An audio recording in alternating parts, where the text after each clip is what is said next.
En este vídeo me gustaría hacer una breve reflexión acerca de la orientación sexual, el constructivismo social y el biologicismo, a raíz de un tuit que publicó un tío blanco hetero hace unos días. Y como de costumbre, sí, el tuit es una excusa para soltar mi rollo, y este vídeo está cargadito de nihilismo, posmodernismo y relativismo cultural de mierda.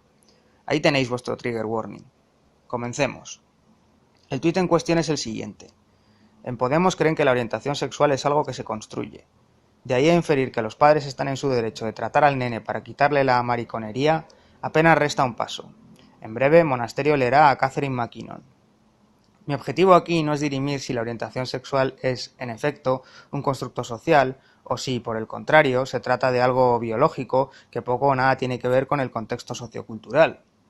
Sobre esto, baste decir que mi posición al respecto se encuentra en una suerte de punto medio, y que considero que la orientación sexual depende tanto de factores biológicos como de factores socioculturales, aunque con una preeminencia manifiesta de los segundos sobre los primeros. En palabras de Peter L. Berger y Thomas Luckmann, en La construcción social de la realidad, y ojo que viene una cita bastante larga, la organización de los instintos del hombre puede calificarse de subdesarrollada, si se la compara con la de los mamíferos superiores. Por supuesto que el hombre tiene impulsos, pero son sumamente inespecíficos y carentes de dirección. El organismo humano aún se sigue desarrollando biológicamente cuando ya ha entablado relación con su ambiente. En otras palabras, el proceso por el cual se llega a ser hombre se produce en una interrelación con un ambiente. Dicho ambiente es tanto natural como humano, o sea que el ser humano en proceso de desarrollo se interrelaciona no solo con un ambiente natural determinado, sino también con un orden cultural y social específico. La dirección del desarrollo de su organismo está socialmente determinada. La humanidad es variable desde el punto de vista sociocultural. En otras palabras, no hay naturaleza humana en el sentido de un sustrato establecido biológicamente que determine la variabilidad de las formaciones socioculturales. Solo hay naturaleza humana en el sentido de ciertas constantes antropológicas que delimitan y permiten sus formaciones socioculturales. Pero la forma específica dentro de la cual se moldea esta humanidad está determinada por dichas formaciones socioculturales y tiene relación con sus numerosas variaciones.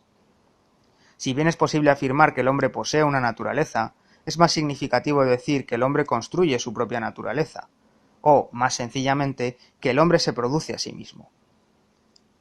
Posteriormente, refiriéndose más específicamente a la sexualidad, Berger y Luckmann añaden: aun cuando el hombre posee impulsos sexuales comparables a los de los demás mamíferos superiores, la sexualidad humana se caracteriza por su alto grado de elasticidad.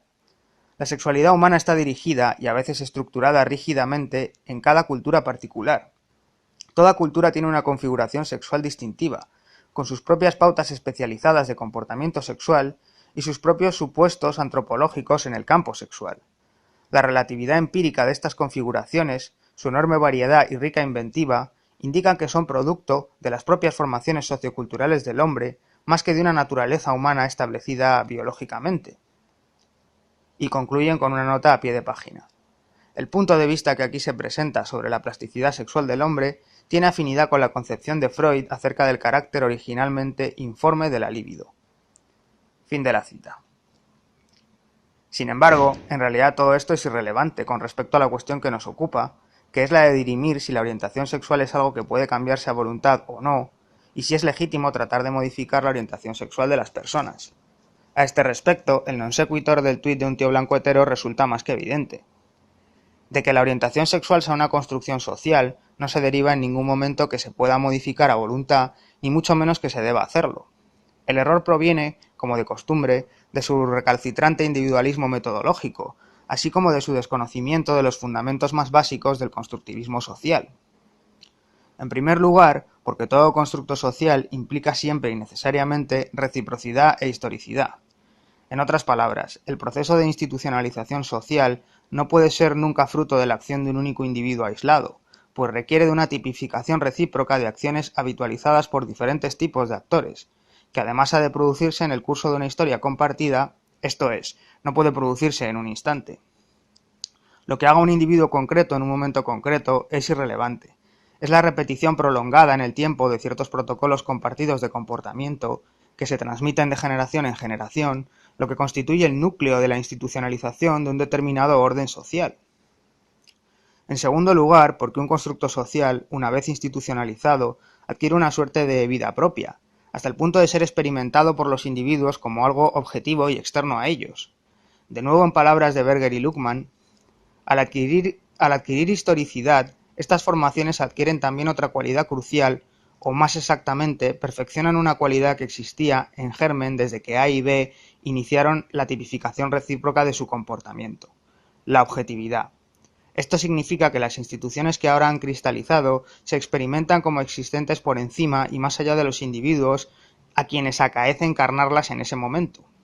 En otras palabras, las instituciones se experimentan ahora como si poseyeran una realidad propia, que se presenta al individuo como un hecho externo y coercitivo. Vemos, por tanto, como el hecho de que algo sea un constructo social no implica que pueda o deba ser modificado a voluntad.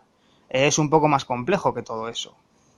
Del mismo modo, decir que algo es un fenómeno biológico tampoco implica necesariamente que debamos aceptarlo como algo inmodificable. Es más, gran parte de nuestra evolución como especie ha consistido precisamente en no hacerlo. El progreso tecnológico y científico nos ha permitido trascender nuestras aparentes limitaciones biológicas hasta alcanzar cotas inimaginables para nuestros antepasados. En la actualidad somos capaces de volar como los pájaros y nadar como los peces, de desplazarnos por tierra más rápido que cualquier animal existente. Curamos enfermedades que antaño diezmaron a la humanidad. Utilizamos prótesis, implantes y un sinfín más de ayudas artificiales para paliar todo tipo de minusvalías y discapacidades. En definitiva, continuamente utilizamos la ciencia y la tecnología para modificar nuestra biología con el objetivo de mejorar nuestras vidas y nuestras sociedades. Por ello, considerar que algo es bueno y deseable simplemente porque es biológico o natural es incurrir en la ya clásica falacia naturalista. Al fin y al cabo, la biología, como cualquier otra ciencia, a lo sumo nos dice cómo son las cosas, pero no cómo deberían ser. Y esta última es la pregunta que debemos hacernos cuando debatimos sobre cómo organizarnos social y políticamente. Así, aquellos que tratan de enmarcar el debate en términos de la clásica, a la par que arbitraria, distinción entre naturaleza y cultura, yerran completamente el blanco.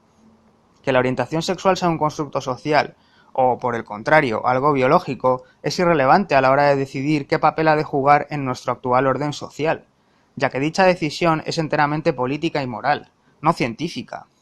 No debemos respetar la homosexualidad porque sea algo natural, ni dejar de hacerlo porque no lo sea.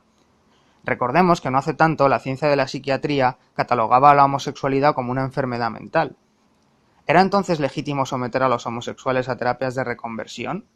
¿Puede la ciencia dictaminar si debemos respetar o no la orientación sexual de las personas, independientemente de cuáles sean sus causas? No. El respeto por la orientación sexual de las personas, sea cual sea, no debe fundamentarse en una supuesta naturalidad de la misma, sino en la idea de que todos los individuos somos iguales y tenemos los mismos derechos y libertades. Idea que, por lo demás, y por muy importante que ésta sea, no tiene nada de natural y no deja de ser una ficción jurídica. De hecho, la realidad es que no todos los individuos somos iguales y que no hay nada en la biología o en la naturaleza que justifique a priori un concepto como el de los derechos humanos fundamentales. Ni falta que hace. Al contrario, los intentos de fundamentar la moral en un orden natural preexistente socavan la capacidad que como seres humanos tenemos de interpretar la realidad en términos morales, estableciendo así nuestros propios conceptos del bien y del mal. Al fin y al cabo, si lo bueno y lo malo están determinados biológicamente, ¿dónde queda entonces nuestra libertad para decidir en torno a qué orden moral queremos organizar nuestras sociedades? En última instancia, el biologicismo no es más que un intento de responder a la que, como bien señaló Tolstoy, es la pregunta más importante para nosotros. ¿Qué tenemos que hacer? ¿Cómo debemos vivir? Un intento de encontrar una certeza a la que anclar firmemente el orden social. Pero la realidad es que tal certeza no existe, y que, como el barón de Munchausen, tratamos constantemente de escapar de las arenas movedizas de la incertidumbre, tirando con nuestras manos de nuestros pies. Nuestras sociedades son gigantes con pies de barro, castillos en el aire, y lo que ayer fue certeza y verdad objetiva y absoluta, mañana puede convertirse en delirio y locura. Así las cosas, ¿cómo podemos estar seguros de nada al 100%? La respuesta es que no podemos. Como en el realismo especulativo de Melisux, de lo único que podemos estar seguros es de que no podemos estar seguros de nada, de que todo puede ser diferente a como es, de la contingencia absoluta y la posibilidad radical. Y precisamente por eso nunca debemos dormirnos en los laureles de las certezas aparentes, pensando que con ellas bastará para preservar aquello que tanto nos ha costado lograr. La historia de la humanidad nos ha enseñado que el progreso científico no va siempre de la mano del progreso moral, y que en verdad no hay nada de autoevidente en la idea de los derechos humanos fundamentales. Sin embargo, y como en Nietzsche, tras todo este relativismo moral y este nihilismo, no se esconde una invitación a la resignación y a la apatía, sino más bien una llamada a la acción, siendo conscientes de que los valores no se afirman ni se defienden solos, en virtud de su fuerza intrínseca, y de que es nuestro trabajo y nuestra responsabilidad tratar de construir sociedades mejores y más justas.